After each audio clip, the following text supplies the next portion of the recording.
Hey, everybody, and welcome to the Schatz and Tanier Show, Week 2 Preview Edition. It's September 14th, and we are here to preview Week 2 in the NFL. I'm Aaron Schatz of FTN Fantasy. I am joined by Mike Tanier of The Messenger. Make sure you read all his stuff at themessenger.com and their new sports section with Mike and Neil Payne and Mike Renner and a bunch of good people over there. My stuff, of course, is now at ftnfantasy.com/DVOA. We are here to preview Week 2 in the NFL. I'm going to warn everybody ahead of time. I am a little bit underprepared for this podcast as far as having a cavalcade of stats to quote at you because I got a call while I was preparing and discovered that my mother has COVID for the first time in 3.5 years. Wow. Which is like, what? But I mean, we're all going to get it eventually, right? So there you go. Now she has it. And she's got very light symptoms. And that's the good news, is very light symptoms. But it meant canceling Rosh Hashanah plans for this weekend. So it's a big deal in my family. Best of health to your mom and to your family. Everybody out there, get vaccinated. Follow quarantine procedures. Aaron Rodgers is gone. We can get vaccinated. Okay. Right. Okay. Oh, and it worked out so well. I was going to go straight from my mom's to Gillette Stadium and for the Patriots and Dolphins, which is the Sunday night game, which was perfectly scheduled to be right after Rosh Hashanah. But now I'm going to have to go from home to Gillette Stadium. And it's going to be good to be at Gillette for the game, but we will preview that in a little bit. Before we get to Sunday games, do you have anything quickly you want to say about the tonight's game between the Eagles and the Vikings? Kyle wants to know your over-under on 3 cheesesteaks pre-gaming for Eagles-Vikings tonight. Kyle, if I did three cheesesteaks before a game, you would not see me again on Monday. How old do you think we are, man? Right. We're not 22 anymore. Yeah, 3 cheesesteaks was the 22-year-old me. Don't think cheesesteaks are on the menu tonight. Tomorrow, my kids have a half day because of Rosh Hashanah. My other one's in college. I think it's going to be a cheesesteak Friday, though. Right. Hopefully to celebrate and Eagles win. I feel pretty good about the Eagles tonight. I will. Right. That's why we're not previewing that game. No Garrett Bradbury, probably no Christian Darrisaw. I don't know if that's official for the Vikings. Right. Eagles have some losses too. Their Bradbury is right. out. It's a no Bradbury game. It's a Bradbury free. Yeah, more of a Robert Heinlein kind of game here. So, but you're losing Blankenship and Dean as well. Might be trickier than I thought it was going to be going in, but it should be an Eagles win. Let's talk about Sunday's games, where there's actually a pretty good set of games on Sunday. There's a couple of like pretty meaningless 4 p.m. games, but that means that most of the other games are meaningful between 2 teams that are in it or want to be in it. Let's start with the most important game this week for our playoff odds report at 1 p.m. Baltimore at Cincinnati.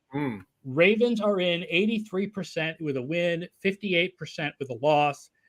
The Bengals, obviously, I've written about this a little bit. We have them much lower than everyone else at this point. Right. 52% with a win, 26% with a loss. Now, I do think we have them too low at this point, but I do note, first of all, we were a little questionable about their defense going into the season because of some of the losses that they've had on personnel, safeties and whatnot. But also, the Chiefs and the Bills had very close losses where they kind of played fine. Right. The Bengals got crushed. And Burrow looked like he's not healthy. Burrow looked like he's not healthy. Here's a little fun fact for you. We all saw the drop passes by the Chiefs. Bengals had more drop passes last week than the Chiefs. It kind of got buried in the storyline a little because Burrow also had these horrible overthrows, and it was not a close game, etc. But the Bengals were having a problem there as well, and I think that was one of the factors in that loss. And again, it might have been a little bit of a conditioned situation. It might have been the throws were a little off target, etc. That's the kind of thing I don't expect to see moving forward from the Bengals offense. Right. I mean, the Bengals were our number 2 projected offense before the season. Like, we believe that the Bengals should have a great offense. Right. I went back and looked at teams similar to the Bengals. Cale Clinton is actually going to write something about this for FTN that should be up tomorrow. Teams that were top 5 offenses that in the first game of the next season were at minus 30% DVOA or lower. Okay. Most of those teams were about like 10th in offense for that year.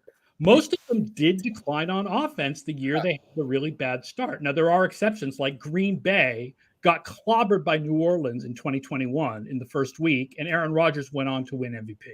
Right. So that was like the kind of game where it was like, well, that didn't tell us anything. But some of these teams in the past that have had these bad starts, it has suggested something. And if it suggests something this year, I don't think it's that the Bengals offense isn't suddenly very good. It's that I don't think Burrow is healthy and that may last a few weeks. Right. And Burrow is on the injury report, full participant, but he's on the injury report with an ankle. I'm just wondering how many of those teams you mentioned, did they suffer losses on offense? Okay. Did they? Yeah, some of them did. Some of them did. Right? Some of them, it was the same quarterback and but not as good as, most of them did not have quarterbacks as good as Burrow because most teams don't have quarterbacks as good as Burrow. Like, the Tennessee Titans from 2 years ago with Ryan Tannehill, it's a different situation. Right. That's why I think my question is more not, did Burrow suddenly lose his ability to play quarterback, and more, is he hurt? But also, if you talk about the Titans 2 years ago, they lost A.J. Brown. So this is a Bengals team that didn't lose. It actually kind of added in that you bring in Orlando Brown at tackle. And you should have upgraded your offensive line theoretically, although that didn't look that way this weekend. So I'm not as worried. I'm not as down on the Bengals as you are. I'm worried about the injury report for the Baltimore Ravens because we are waiting yesterday. As of Wednesday, Tyler Linderbaum, center, did not practice. Ronnie Stanley, again, did not practice. Left tackle. Cornerback Marcus Peters did not practice. None of these injuries look super season-long, season-ending serious, but they could be an impact in this week. Right. I mean, the one season-ending one is Dobbins. So, I mean, we can have the running backs matter conversation, but let's be honest. I think that if you make a list of the running backs who matter, I don't think anybody would put Dobbins. He's fine, but the drop from Dobbins to Justice Hill and Gus Edwards doesn't seem like it's a big deal. Losing Linderbaum and Stanley is a much bigger deal. By the way, you know how many designed runs Lamar Jackson had last week? I'm going to guess it was not a lot. It was not a lot. I got one from Sports Info Solutions. Somebody on a phoner told me it was 0. Sometimes, it's the eye of the beholder sometimes, like on a broken play, et cetera. But do you have an idea, what would the optimal amount of zone reads be for a guy like Lamar Jackson? I mean, obviously, you put a zone read in the playbook, it could be a running back run, and it could be a Lamar Jackson run. So just because there are no Lamar Jackson runs doesn't mean there weren't any zone reads. Right. But I would think you would want to have at least 4 or 5. Right. That's what I would figure as well. You want to get that minimum amount in there to get that threat and give him in there as an option, as a weapon. And I thought, well, maybe they weren't doing it. Maybe the Texans were stacking up, like you said. Or they just, Todd Monken said, hey, why are we running read options against the Texans? We should be able to beat them with X, Y, Z. But it'll be interesting to see this week how much of that is in the game plan against the Bengals. Yeah, it's also interesting, I think, the usage on the Ravens receivers, like Zay Flowers as the absolute positive number 1. Yes. Does that include, does that continue for the whole season, or was that just a week 1 sort of variability based on the way the Texans were covering people? A lot of screens, a lot of them getting the ball in space. And I think we're going to see a lot of that because that's who this guy is. And use him in that respect. Mark Andrews is also on the injury report. He was limited in practice. So, again, when he's not necessarily 100%, that's going to alter the way the Ravens do things. The line is Bengals -3.5. Yeah. What is your pick? Going to take the Bengals -3.5, mostly because I'm worried about those injuries. You take 2 guys off the offensive line for the Baltimore Ravens, and you take a cornerback out when you're facing those receivers. I think the Bengals can find a way, even with a suboptimal Joe Burrow, of taking that win. Right. I'm feeling Ravens because the 3.5. If it was 2.5, I would feel Bengals. Right. Okay. I see. But these AFC North games, they end up close a lot of the time. Yes. Ryan Woolridge wants to know what NFL team he should pick this week for his week 2 elimination board survivor pool. For those who don't know, I'm doing a charity survivor pool with the help of a poolgenius.com. And you can get a discount on poolgenius.com at poolgenius.com/Aaron. And I believe that the recommendation from Pool Genius was to use the Philadelphia Eagles this week. Okay. I saw some saving the 49ers for down the road. I saw some chatter about the Buccaneers going against the Bears, the way the Bears looked. I mean, I guess this, if you're ever going to use the Bucks, this would be the week, but you're living on the edge if you're taking no risk it, no biscuit. But yeah, we saw how bad the Bears looked, and and how good the front seven and the secondary really of the Buccaneers look. I think that's a strong defense overall, despite the fact that their offense is a complete travesty. I'd go with the Eagles, but if you're not feeling it, think outside the box. I mean, if you don't care about what teams you're going to use down the line and you just want which team has the best chance to win this week, it's the San Francisco 49ers. Right, but you do want to save them. They got Cardinals games coming up. You want to be able to just fire and forget. Most important game this week for our Super Bowl odds is Kansas City at Jacksonville, also a 1 p.m. game. Chiefs make the Super Bowl in 19% of time if they win, 11% if they lose. Jaguars, 15% if they win, 9.5% if they lose. Well, that would be a 2-0 start. 2-0 start and a 0-2 start for the Chiefs, knocking them out of, being lowering their odds, I should be saying. I mean, we talk about who takes advantage of the fact that the top 3 projected teams in the AFC all lost in the first week. Well, the best team to take advantage is the team that's in the easy division and has the easiest path to a division title. Yeah. And that's Jacksonville. Right. So if they beat Kansas City this week, they're 2-0 with a win over Kansas City, with the Bills, Bengals, and Chiefs each having at least 1 loss, and the Chiefs being 0-2. That look is very good for the Jaguars. The yummy home field advantage in the playoffs possibility that creates. Yeah, take that tarp off the seats at whatever they call the Jacksonville Stadium now. I don't remember what it is. No idea. No, Jason Mendoza Stadium.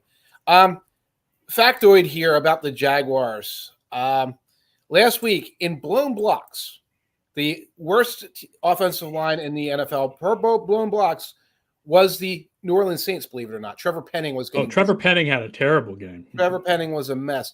Second worst was not the Giants in terms of blown blocks or other issues, was the Jacksonville Jaguars. Largely because Walker Little also had a really rough game, top to bottom. That had they were having a tough game overall. Defensive front looked pretty good last week, and looks like they're going to have Chris Jones back this week. Yes, Chris Jones back, and Mike Dana looked good, and Karlaftis. Absolutely, I think the Chiefs defense is getting Chris Jones back is really big. I mean, he's one of the most important non-quarterbacks in the league. Yes, and another one, Taylor Swifty, looks like he's going to be Travis Kelce, Taylor Swift's new boyfriend. Travis Swifty, yes. Jaguars last year were dead last in DVOA against tight ends. They had all those young linebackers. Yeah. Now they have those second-year linebackers, Muma and Lloyd and those guys. So maybe they will advance. And their safeties are okay, but yeah, I mean, they struggled against tight ends last year. And of course, here comes Travis Kelce now, and back and motivated, and yeah, right. Jaguars, I did note, were near the bottom of the league last year in blitzing, which is a good thing because you do not want to blitz Mahomes, right? We know almost every year Mahomes kills the blitz. Do not blitz Mahomes. Do not blitz Mahomes. Do not blitz Mahomes. So the Jaguars will not blitz Mahomes, and instead we'll have to have, we've finally been everybody's been waiting for Josh Allen against Patrick Mahomes. It's a different Josh Allen, but still, it's Josh Allen against Patrick Mahomes. The actual Josh Allen. This is the actual where Patrick Mahomes has to actually face a Josh Allen rather than just being. Oh yes, the other Josh Allen. The one. Remember when they used to call him the good Josh Allen? Yes. We may be a few weeks from going back. Now he's the consistent Josh Allen. This is the consistent Josh Allen. The consistent. It's like the stereotypical Barbie. The consistent Josh Allen. The line is. I'm surprised at how low it is, even though the game is in Jacksonville. The Chiefs -3.5. Yeah, maybe an overreaction, like by the public, and the handicappers are sitting on that. I'm taking the Chiefs. Yeah, the DVOA pick was surprisingly the Jaguars, but it was very close. Okay. And the Chiefs, I would take. I think subjectively, my pick would be the Chiefs in this game. 3.5, yeah. 3.5. You get Andy Reid with extra time, obviously getting guys back, etc. Like all these other little factors in there. It just leans Chiefs. Yeah. All right. Another 1 p.m. game is Las Vegas at Buffalo. Las Vegas is in the playoffs 67% of No, if they win. no. 2-0 start. 2-0 start is important. And we have them in our projections as an average team, not as a bad team. Okay. 42% would they lose. The Bills, it's 73% with a win, 48% with a loss. I mean, our projections before the season had the Raiders as sort of an average team, not as a bad team. It's just they're in the AFC where an average team leaves you home in January because there's better than average teams.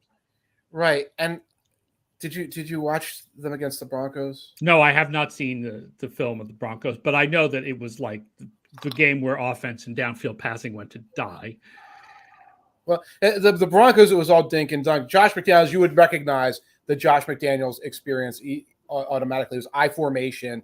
It was 1979 football, running the ball up the middle, taking very brief shots down the field. And the good thing about it is it does eat the clock. It was a brief game. And that could play into things here against the Bills, because if you try to control the number of possessions, that's going to maybe give you a better chance to beat a superior opponent.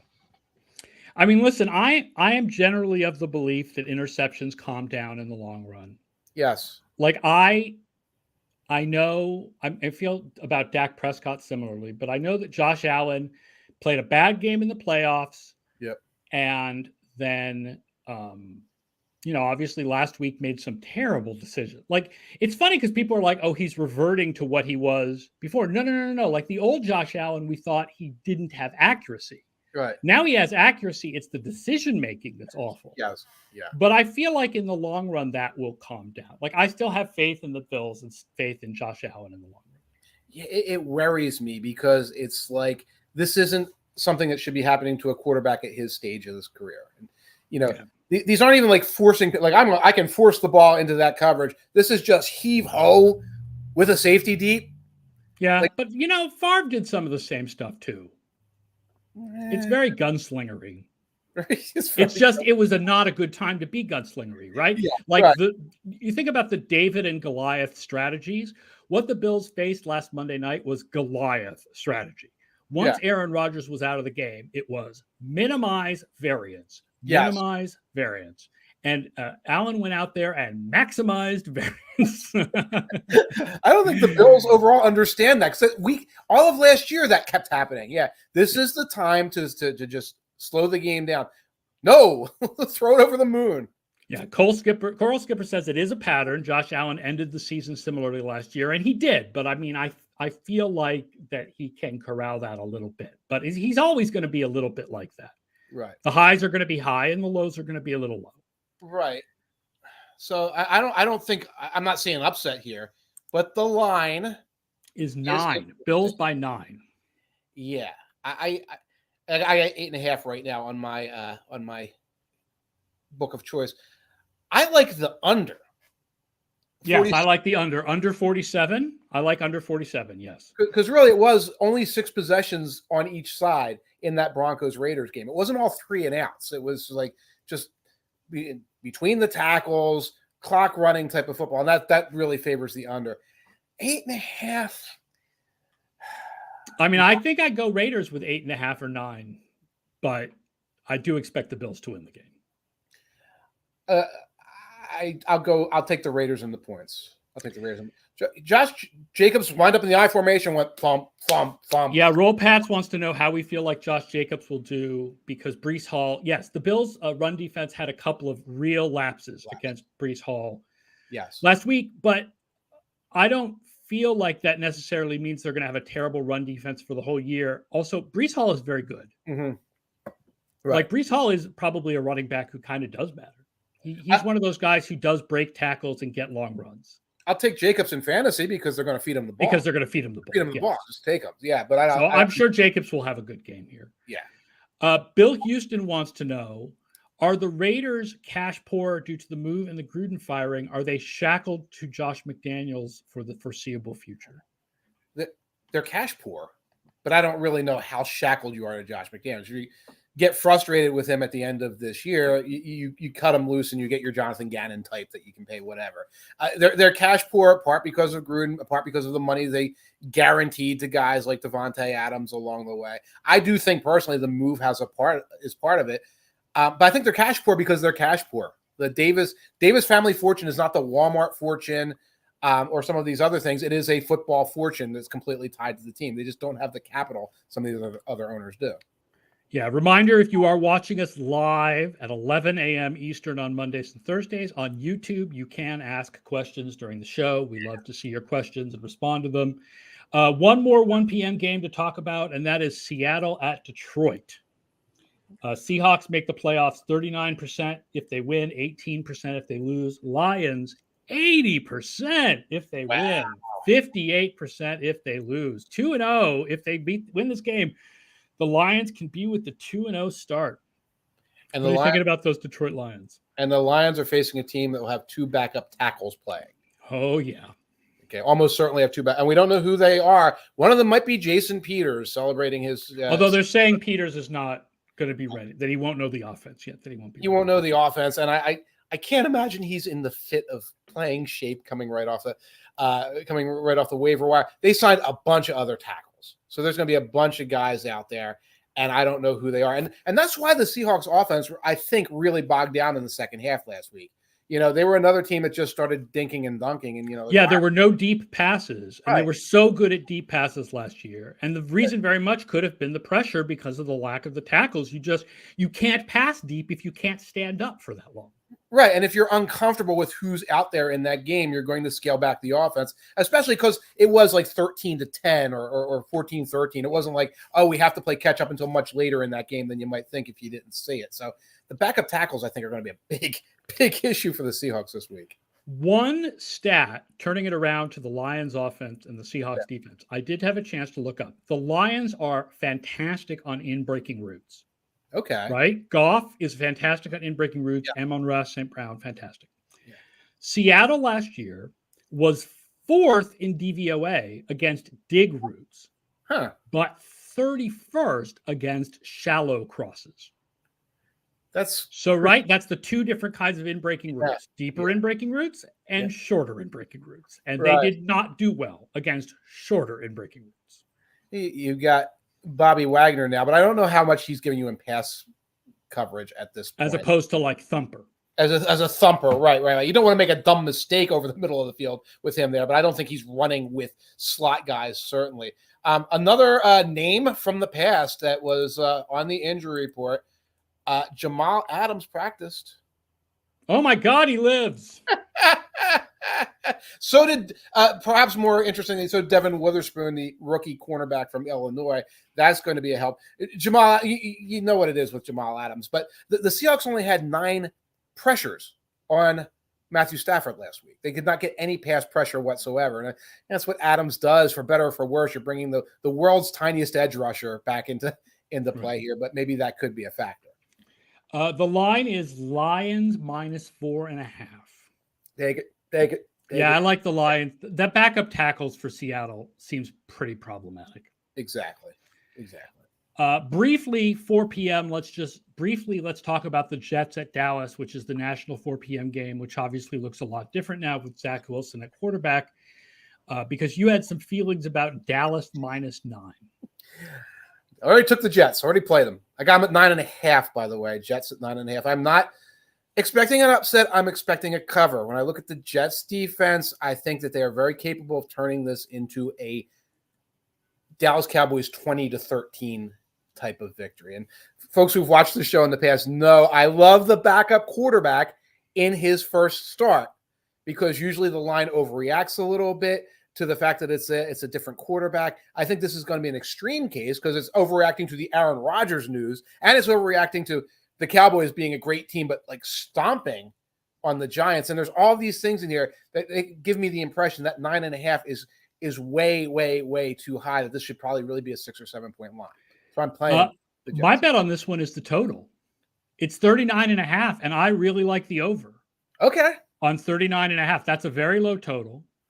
I think the Dallas offense is better than people think they are. They didn't have to play that hard last week because their defense and special teams did everything. But their offense is better than people think. And I think the Jets offense is better than people think. It's bad, but it's not. They're not the 2002 Houston Texans. Okay? Like, it's not that bad. So I think 20-13 is a legitimate possibility, but so is 27-20. And you also have the turnover battle element of things if it goes in the other direction. You have a sack-happy Cowboys defense. You have Trevon Diggs, and you've got a turnover-happy. And you're indoors in Dallas, right? Yeah. Fast turf. So I kind of like that. I like that. I like the over 39.5. Bill Houston wants to know if we think Rodgers is coming back to the Jets next year.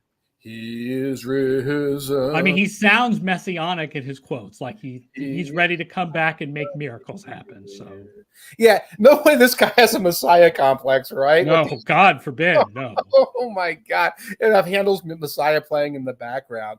I think he comes back. He's going to make every effort to come back. This is going to be, of course, a developing story over the months to come. By the way, and I didn't show it to you, but Neil Payne did an interesting thing at the Messenger. Ran the distributions for Aaron Rodgers in terms of wins and losses and records, then ran them with Zach Wilson wins and losses. You want to take a guess, Aaron, as to what the difference in the win total is, median win total for Rodgers versus Wilson? I mean, we have it as pretty high. Okay. I'm guessing it's 2 or 3. 2.3. 2.3. Interestingly, and I think just to troll me, he put Carson Wentz into the projection as well, and it went right in between, like almost smack dab in the middle between Aaron Rodgers and Zach Wilson. Let's move to the Sunday night game, and that is Miami at New England. The Dolphins make the playoffs 72% of Sims when they win, 46% when they lose. Patriots 38% when they win, 16% when they lose. I will note that I feel like people were talking after last week's games as if Miami had absolutely joined the highest echelon of AFC teams. Right. They won by 2 points. Right. 2 points. The Fangio defense did not come out and cover itself with glory in its first game. I mean, does the offense look awesome? Yes, the offense looks awesome. But the Fangio defense did not come out and cover itself in glory. The Patriots offense was better than I think people expected in the first game. I think this game is closer than people think. Miami is certainly the better team. I did go back and look. This is interesting because we know that the Patriots play a lot of cover one defense. Yes. And Miami kills yes. Cover one defense. So FTN only recorded the Patriots using cover 1 or cover 0 5 times in the second meeting last year. And that was without Tua. That was with, I think, Skylar Thompson playing quarterback. Okay. On the season, the Patriots played cover 2, 4, or 6 30% of the time. Against Miami in the second game last year, they played those twice as much. Makes sense. The Patriots defense, Belichick can adapt. Right. I think Belichick can adapt. He will not leave his guys on islands against Tyreek Hill and Jalen Waddle. They will adapt. They will probably play a lot of the 2 safeties deep and try to limit what Miami can do. Of course, the Chargers did that big whoop-de-whoop. So, yeah. I love the idea, like in the mind of someone like who follows the NFL covers it. Well, Bill Belichick can't switch from cover 1 to cover 2. Like he can't coach that way. It's like, right, they're all basic coverages. I mean, he knows these things. He can do it because you still have Christian Gonzalez, who did play well against AJ Brown and a little bit against Devontae Smith. Christian Gonzalez, the rookie, is going to be out there against one of these guys. That's not the matchup you want. Roll Pats says, what does Mac Jones have to do to be an MVP candidate? He was throwing dimes. The answer is he needs Jalen Waddle. He needs Jalen Waddle and Tyreek Hill. Okay. Because if Tua Tagovailoa can be the number 2 MVP candidate in the markets with those guys as his receivers, Mac Jones could at least be the number 4 or 5 MVP candidate in the market with those guys as his receivers instead of the guys he has now. Oh, this is such Patriots copium. Hold on a second here. Let me see who the number 4 and 5 MVP. Well, I mean, what copium? Oh God, we don't have Tyreek Hill and Jalen Waddle. That doesn't sound like coping to me. Mac Jones, MVP in a loss where he got sacked 5 times. Okay. So the idea is, of course, is ridiculous, but I mean, Mac was better. much better than he was last year, especially at pocket presence. The pocket presence he was not sacked 5 times. I think he was only sacked twice, which, considering that they had the 2 rookie guards, was pretty remarkable. Pocket presence was way better than it was last year. Yeah. Changing to Bill O'Brien is a huge, huge benefit for him. That being said, Trent Brown is in the concussion protocol, and if he doesn't play, and they don't have Onwenu, and they don't have Strange, oh my God. Right. There's only so much you can scheme up. Just like there's only so much you can scheme up against Tyreek Hill. Here's what I did with this game. I'm going to hold it up. I will read it out too, but for people who are watching. But did a little teaser. And the actual line is Dolphins -3 or 2.5, depending on where you look. Mm-hmm. Well, so, I teased it because I want like more than a field goal with the Pats. I want the Pats in this. So I teased it up to 4.5. That gets you the field goal. That gets you 31-27, etc. I then teased the number up to 49.5. Okay. And so I wanted to go under there out of respect for Bill Belichick's ability to slow things down on defense and out of the fact that the Dolphins defense is facing this team with all these injuries and no good wide receivers. And I got that teaser. So that's Pats plus 4.5 under 49.5 at plus 165. So you know who likes that teaser is the DVOA picks, because the DVOA picks actually went slightly Patriots +3 and slightly under 46.5. So it would like the picks that you put up there even better. It's almost like I've been dealing with DVOA for 20 years, and it's like in my brain. Even I don't see the numbers, I kind of feel the numbers. But that's awesome, yeah. And then what I did there was just give myself a little bit of a safety valve. Yeah. All right, that does it for this show. We're going to wait and preview Cleveland at Pittsburgh on Monday's show. So be back Monday. We'll be here at 11 a.m. Eastern time on YouTube, and then afterwards on all your favorite podcast apps. We should now be on Spotify and Audible and Apple Podcasts if you look for the Schatz and Tanier NFL podcast. Once again, please tell your friends about the show. Please rate the show. Please review the show. Please tell everybody. Help us build an audience for our new show in our new home. Check out all of Mike's work at themessenger.com. My work is at ftnfantasy.com/DVOA. For Mike Tanier, I am Aaron Schatz. That is our week 2 look ahead. We will talk to you again Monday morning. Have a great weekend, everybody.